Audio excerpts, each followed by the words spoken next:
voilà kon may nuyuwaat ñi nga xamante ne ñu ngi ñuy soog a rejoindre tey dama ñëw fii ànd ak sama équipe Guédiawaye ci filao yi parce que dañoo am benn réunion ak mouvement yu bari dont Omar Sy mi nga xamante ne il est très engagé day kaas di wax ay wax lu leer naññ ci problème mu littoral bi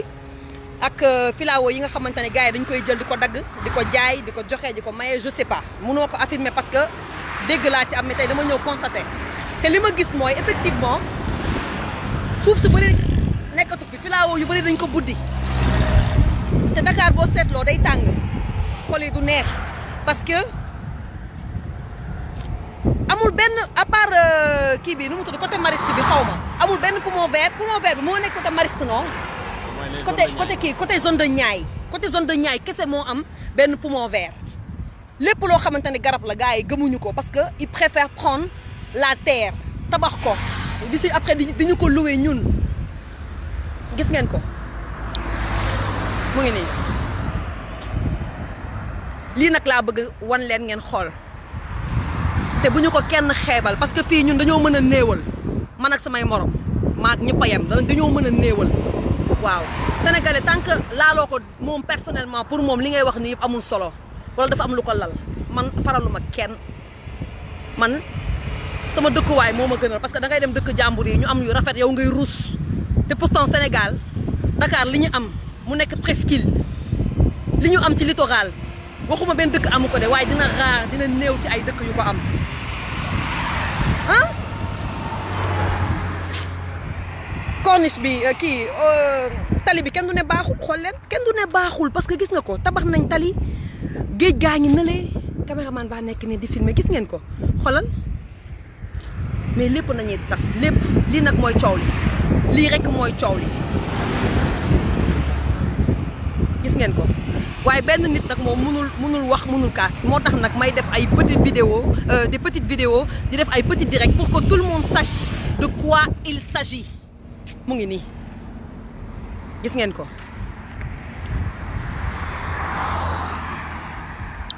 léegi nag mbir maa ngi nii nit ñi bu ñu paree ci jooy xiif bu ñu paree ci laajte corona ana ceeb bi ak yeneen nga yeneen dafa am yenn problème yoo xam ne moo fi jiitu parce que loolu yëpp pour mu dox il faut mu nekk benn ensemble boo xamante ni même bu lépp baaxul yenn yu ñàkk fayda yi mën na ñàkk parce que yow da ngay seetlu tu es sénégalais à vie éternellement autorités yëpp di ngi li dégg ñii dañuy nekk ay anciens diw ay anciens ministres ay anciens présidents mais le peuple restera toujours le même peuple mun nga ñu aaye lu ne sauf notre liberté de penser te actuellement je pense que li ma naqari lépp sax mënu ma ko wax billaahi li ma naqari lépp mënu ma ko wax man bañoo ko tabax mais nañ tabax à des fins buñ tabax à des fins personnelles lii bu nekkee gis nañ ni am nañ luñ ci war a mën a def nañ def loo xamante ne ñu wane maquette bi sénégalais gis ko seen xol sedd ñëpp bénéficier wu si parce que sénégalais da ngay fay impôt dañuy naan Sénégal kañ lay dox Sénégal du dem Sénégal mën na dem Sénégal mën na dem na jikkoy changé waaw na jikkoy changé te man waxuma sax loolu mais tey képp sax ku bëgg a ñëw investir ci dëkk bi lan ngay wax gars yi dañu laaj nekk lan laa ciy lekk nga ñëw bëgg a tabax dara ñu ne la lu ma ciy lekk nga ñëw bëgg a def lu baax ñu ne la lu ma ciy lekk dañoo dem toll foo xam ne même boo bëggee def lu baax les gens te diront que c'est pas sincère c'est pas normal tellement on est habitué à de la méchanceté on est habitué à rabaisser les gens ku bëgg a def lu baax ñu yàq la waxal la lu ñaaw waxal la lu bon man nag dégg naa lu nekk te c'est rare ma def direct sama xarit yi nekk Facebook dinañ ko xam man c'est rare ma def direct parce que macha allah wutuma buzz peut-être xale 2000 yi peut-être mun ngeen maa bañ a xam y a pas de problème mais sama liggéey mu ngi fii bien vrai que nekk jigéen di liggéey Sénégal dafa metti donc mun naa toog parce que du ñu mën a gëm nii mën ngaa toog ba pare intelligente wala am loo bëgg gars yi duñ ko gëm dañuy préférer tout le temps boo defee lu baax yaa ngi may dégg ñu jël ay yeneen wax déformer ko pour def genre def la une c'est pas am na lu gën a am importance mooy nit ki buy revendiquer dara nañ jël loolu wane ko je suis pas une politicienne mais juste une sénégalaise engagée engagé boo leen ma ci jàppalee dinaa ko xeex boo leen ma ci jàppalewul dinaa ko xeex et je pense que ñu àndandoo nekk benn ngeen ñu mayante doole kaas li nga xamante ni de manière pacifique mooy terre bu ñuy brader nii mu arrêté. am nañ ay association am nañ ay mouvement venez nous rejoindre les amis venez nous rejoindre ñi ma xam-xam nañu c'est la première fois que may def genre vidéo yi lu bëri dama koy xeex te kenn du ko gis am na association Grain d'Espoir dañuy def ay œuvre te lu bëri yàlla xam na ne kenn du ko wane lu bëri dama koy filmer denc mu ngi sama téléphone mais on ne montre même pas tout mais là ça fait 1 an j'ai créé un mouvement qui s'appelle Sénégal Jokko Jotna parce que je pense que sans une bonne communication on n'arrivera à rien du tout kon nag la jeunesse jug leen ñu xool nu ñuy waxtaanee nu ngeen di adhérer ci mouvement bi de manière claire et nette et pacifique ñu mën a xeex mën a kaas parce que il faut qu'on quand même il faut qu'on marche main dans la main man suñu génération suñu génération li nga xamante ne moo am tey amu fi woon maintenant je sais pas man xale yi xaw ma lan moo nekk seen bopp man taux de méchanceté bii ak corruption gu bëri bi ci dëkk bi amu fi woon léegi ñëpp a ragalante pour lan mais mën na changer man aqulaay taala man yéenewu ma kenn lu bon mën naa ko waat mais tey nañ waxante suñu biir yéen ñi may seetaan ñaata nit ngeen ragal am na loo xamante ne da ngeen koy nëbb la preuve ku ñuy takk da ngay bàyyi ba ci bés ba naan ñu ngi may soog a yëg machin patati patata parce que da ngay bañ cat dugg ci lu waay di def da koy nëbb mais pourquoi lu toll ni sénégalais ak lu baax lu ñu am ay maam yu baax yu ñu am kilifa diine kilifa aada yu ñu am lan moo tax mënuñu waxal lu baax nit man yenn saa yi ma xamal nit dara sax ñu laaj ma a xaw ma parce que rus naa di génne sama gémmiñ loo xamante ne xamal naa ko nit du ma ko def léegi nag lenn la nañu àndandoo bokk ndey ak baay depuis tey ci suba depuis semaine passée yëpp maa ngi ciy wax te du ma bàyyi su ma duggee Instagram dugg Facebook su ma paree Facebook dugg Snapchat parce que damaa bëgg ñëpp a yëg ko li may wax nii sax maa ngi koy répété waat parce que sama caméraman baa ngi nii gis ngeen ko je prépare un grand reportage sur ça gis ngeen ko mu ngi nii di jël tonsa nga nii léegi nag yow Ndiaye Ibrahima dama bëgg nga wax ma en tant que sénégalais lan mooy sa gis-gis ci suuf si nga xamante ni dafa am benn poignée de sénégalais ñoo koy jël di ko sax-saxe seen biir te kenn du wax. Bon, je dirais que depuis toujours ça a été comme ça. Donc bon comme tey ci filao yi la ñu nekk xam nañ njëriñu filao yi. Déjà dafay tax day tey avancé maire bi. waaw déjà dafay tax aussi. filao yaa ngi ne leen. waaw autant fii la filao yi yemoon. waaw maintenant dagg nañ filao yi ça c'est une bonne cause. maintenant route et tout là on peut accepter ça. waaw mais dagg filao yi nga xamante ne day protéger population bi. protéger environnement bi. bon ci yan fin lañ koy daggee. dañ koy dagg pour lan yooyu aussi te bon vraiment c'est déplorable et je pense que tamit voilà quoi on est là pour ça. Voilà. Donc on appelle tout le monde.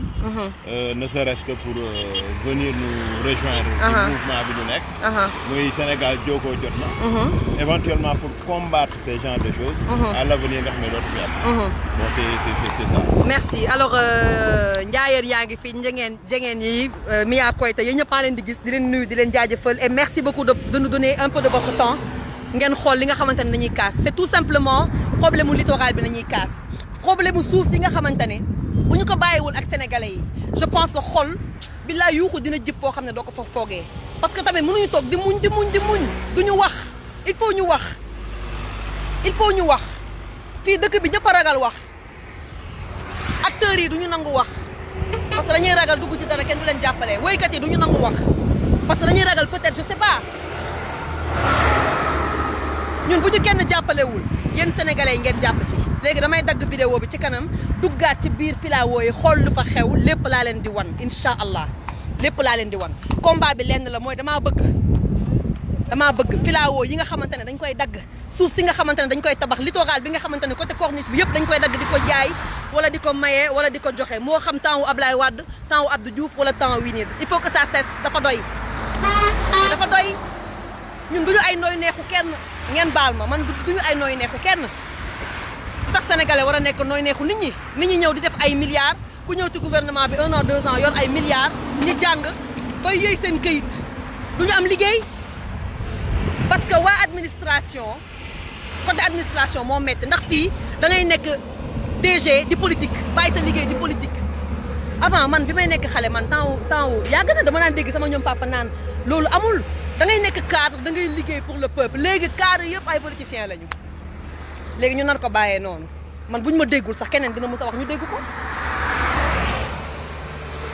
ngeen baal ma de direct bu doy waar laa nekk nii caméra baa ngi bouger rek parce que ci tali laa nekk voilà. kon nag gars yi maa ngi dem te ñëw ngeen baal ma Binta Thiam maa ngi lay nuyu Binta Thiam maa ngi lay nuyu bu baax sama xarit bi namm naa la ngeen baal ma parce que dañuy wax sax que mbir mi du waxee xel ngay waxee mais man nekk ma fi pour tricher nekk ma fi pour kenn bëgg ma man nekk ma fi tamit pour kenn bañ ma dama fi nekk pour wane li nga xamante ne man mooy dagg sama xol te nit di nga muñ mais ci loo xamante ne yow da lay leer ni je dirais pas que c'est perdu d'avance mais da ngay xam ni ça va être super dur parce que duñ la faale dañuy naan xoolal dof bi dañuy naan xoolal kii parce que dañoo bëri xaalis ay kilifa lañu ils sont super influents mais man tamit je pourrais être super influente de par mes réseaux parce que Sénégal njaay fii laa dëkk jàngee fi teel a bàyyi jàng xam li ma bëgg taxawaaluwuma nekk mode j'ai été parmi les meilleurs mannequins au Sénégal en Afrique bu may dem FIMA man nañ daan jël référence ma daan woon xale yi te pourtant Sénégal loo wax ñu bëgg laa démystifier parce que pour ñoom waroo sax arrivé waroo bëri ambition je fais partie des premières présentatrices à percer TFM bu muy soog a jug man bokk naa te ñu ko yëkkati kon je suis pas n'importe qui dans ce pays là créé naa sama société muy dox nànk-nànk kon ku su ma waree wax kon man bokk naa ci ñi nga xamante ne dañoo war a wax te man waxaluma sama bopp c'est bien beau nga am liggéey bu yomb nekk sa clim et cetera mais tey dama wàcc naaj baa ngi may lakk bu ne maa ngi bronzé nu ne pour lan pour ngeen gis li nga xamante ni peut-être yéen amu leen temps wala xalaatu leen ko muy xew ci dëkk bi mbirum suuf bi nag kenn du ko bàyyee noonu danaa ci wax a wax saa yu ma xëyee danaa ci wax saa yu ma xëyee am sama connexion danaa ci wax boo xam ne du ma tudd kenn du ma tooñ kenn suñu suuf la te sénégalaise laa am naa fi wàll waaw tabax yaa ngi nii dinaa lijjanti nag xam nu mu demee mais ak lépp lu mu mënta demee à des fins personnelles ma d'accord ma ci nañ bàyyi fu am garab ñu dagg tabax fu am garab ñu dagg tabax foo ne ñoom ñoo gën a bëgg nit ñi lu baax benn jeune mënu fi arrivé parce que da ngay jàng bay bëgg a dee gis ñiy politique di dem looloo fi war a jeex fa ngeen ne Sénégal du dem Sénégal dina dem de day yàgg rek waaye Sénégal du ñu dem man c'est pas ce Sénégal que je veux pour mon enfant da ngay am sa doom mu tukki gis Europe lu fa xew ñëw Sénégal gis li fi xew déjà ci côté indiscipline parce que lépp indiscipline la dañoo foog ne que population bi kese indiscipliné ñëpp indiscipliné pas ñëpp suñu kilifa yi bokkuñ ci bien sûr mais je parle de ñi nga xam ne ñooy bradé loolu indiscipline la parce que yow nga am loo xamante ne yaa ko bokk ak nit ëpp ko doole wala ëpp ko xaalis te xaalis boo xam ne ci Sénégal njaay gii la jógee kenn liggéeyu ko yow sénégalais yi ñoo ko liggéey yow nga jël ne da nga koy tabax jaay ko joxe ko après yow tu traites les gens d'indisciplinés tu traites les Sénégalais de je ne sais pas quoi alors dans ce cas on est tous indisciplinés damaa sonn ci wax nii wax da nga koy téegal mu téegu wax da nga koy téegal mu téegu loolu olof la sax du saaga wax dañ koy wax mu leer moomu leen ñu nekk ci plateau yi di soxo di làkk ay français yu fort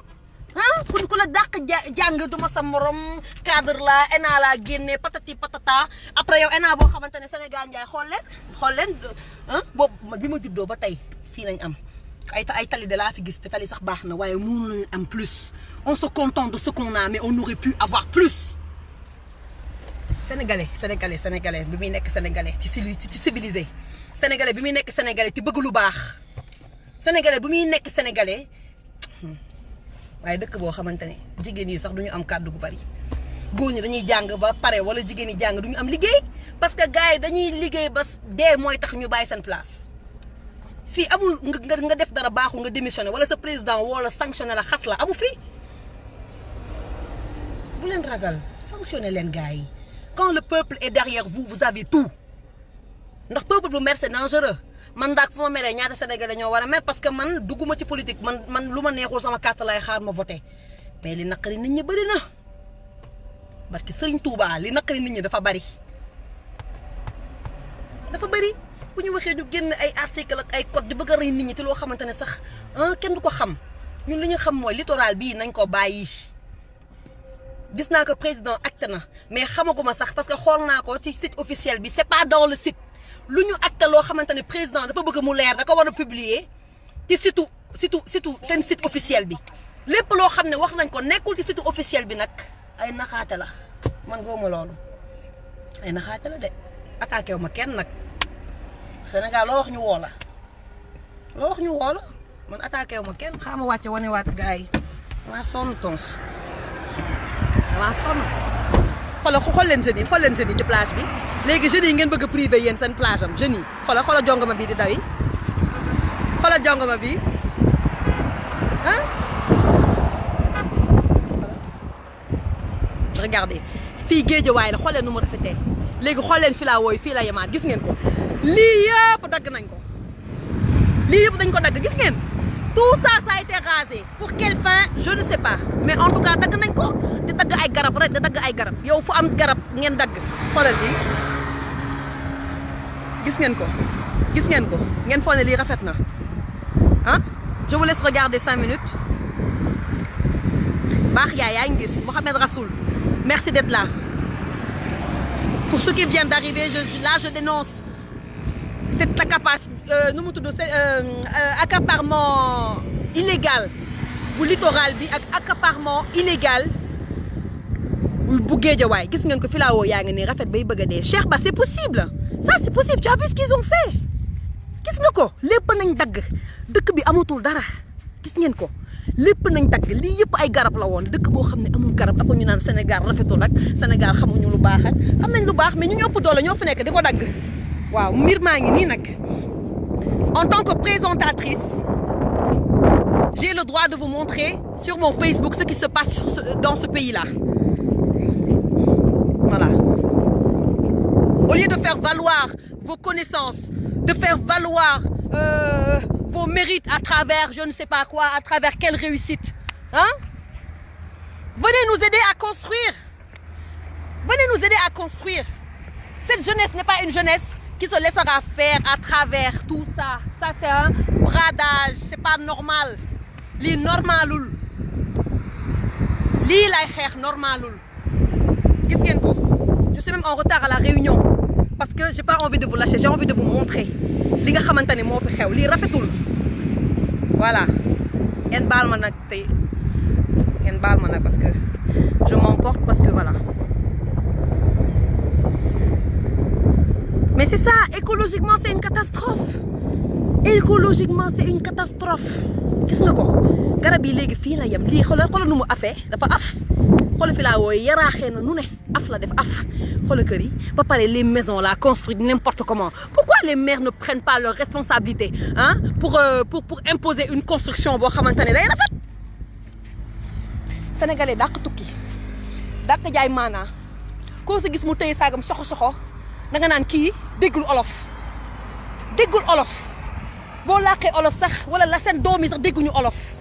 pour lan loolu yëpp ci ñàkk patriotisme la bokk parce que loolu moo koy commencé te j'interpelle les étudiants parce que ëllëg ñoom ñoo nar a bokk ñi nga xamante ni ñooy jël réew mi parce que les étudiants vous êtes la jeunesse àndal leen ak ku leen neex faral leen ku leen neex man xeexuma benn président xoolal xeexuma benn opposant mais par exemple Barthélémy Diaz dama dégg mu kaas loo xamante ne man daf ma yëngal mooy nee na nañ bàyyi suuf si nañ bàyyi tabax yi nañ bàyyi maanaam càcc gu sew gi ñëpp di wax waa c'est un politicien et alors si les politiciens boo xamante ne day ñëw wax dëgg boo xamante ne dëgg bi muy wax laal na leneen laal na lépp parce que littoral bi nañuy commencé mais dinañ wàcc ci lépp milliards Covid bi man ci laa jommee en fait man sama mère mu ngi commencé di ana xaalis bi même bu nekkee dugg na fi mu war a dugg mais na communication bi jàll nit ñi xam mais nit ñi jaaxle nañu sénégalais yi solidaire mais dara koo gis mu ne la gisuma ceeb gisuma lekk mais quand même bon caméraman ñu dem ci kaw ma bon les amis je vous laisse je reviens tout à l'heure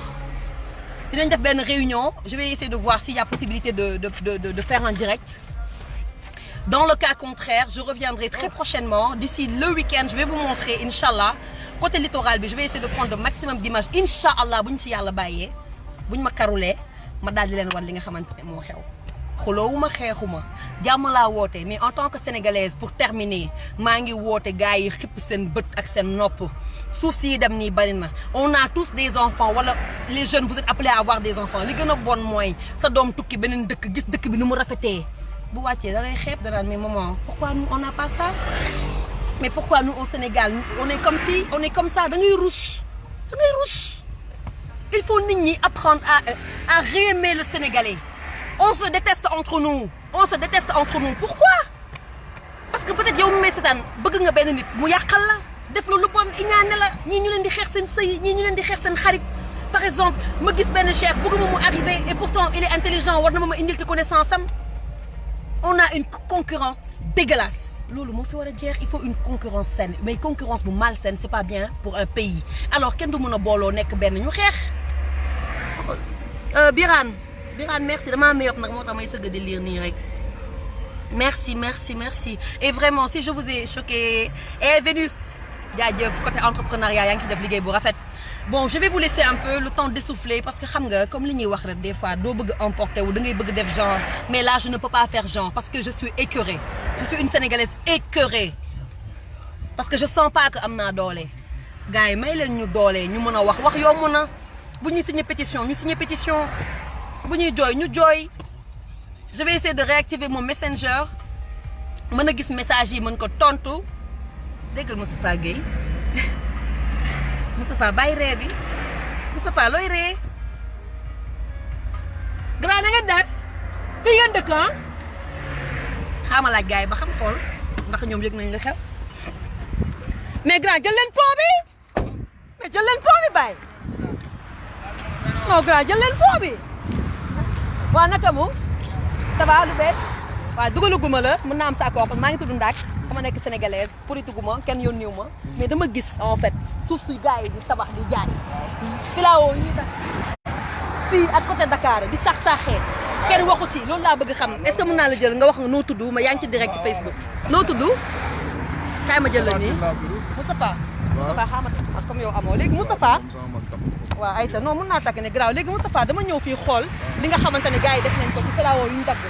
léegi yow en tant que Dakarois sénégalais yow lan mooy sa gis-gis ci lii waaw mais en fait ñun suñu gis-gis ci lii ñun dañuy jaaxal trop doy na waa tamit mais ñun mënuñu si dara ñun bu ñu nekk ay xale ñun fii lañ juddoo waaw fii yëpp ay filao lañ ñu nekk ay booy ñu ñun dugg fii waaw ñun xaar benn mag bu ñuy ànd ak ñun moo ñuy mën a dugal ci biir géej gi parce que waru ñoon ragal fii mais léegi gis nga ko dagg nañ ko séparé nañ ko daggee nañ ko ñuy tabax fii ñuy jaay lii mais loolu si ñun ay sénégalais yu ñàkk doole lañ ndeysaan dégg nga li mu wax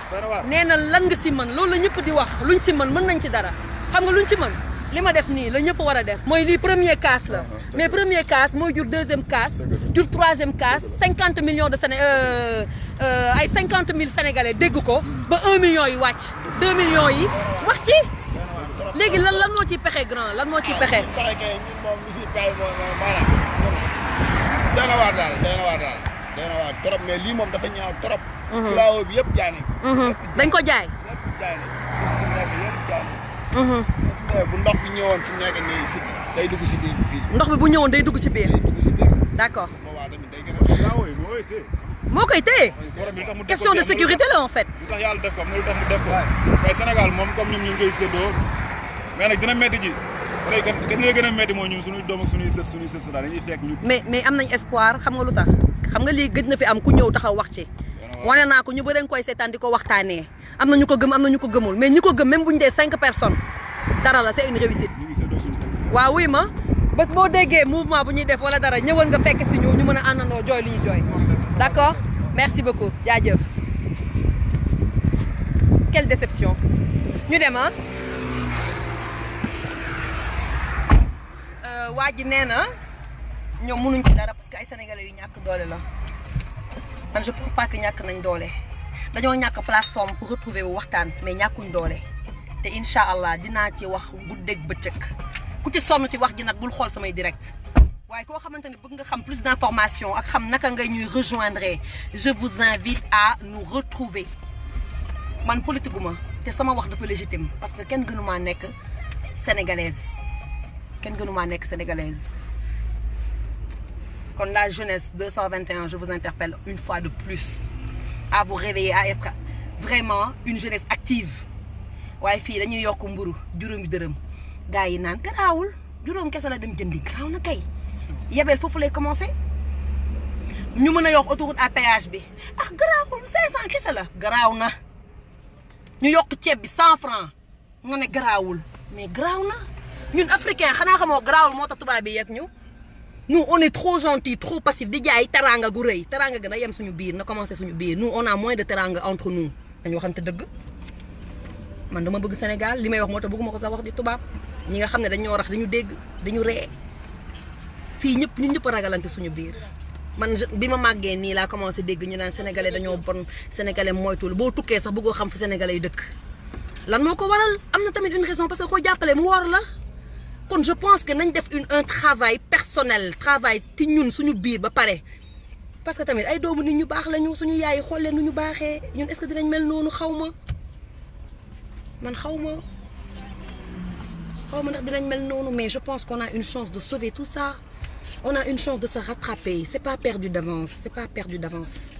sama mouvement bi nag moom su ma paree danaa ko lancer teg bu nekkee loolu mooy politique kon toog leen xaama damay politique yi ci lu ma xamul naa ko dem utiwaat xam-xam parce que n'est pas trop tard pour aller se ressourcer ou pour aller apprendre waaw kon wasalaam ci kanam sama gars yi kontaan naa nag vraiment ñi nga xamante ne ñëw nañ fekk si ñu déglu ñu maa ngi jaajëfal vraiment policier yaa ngi xaama teg sama téléphone bi déjà lii sax c'est pas un geste du yëpp citoyen mais dama nekk te cadre liggéey comme reportage la maa ngi jéggalu dama mel ni ku nekk te guerre da nga nekk sa auto di filmer maa ngi jéggalu et je le conseille pas aux enfants merci beaucoup à plus tard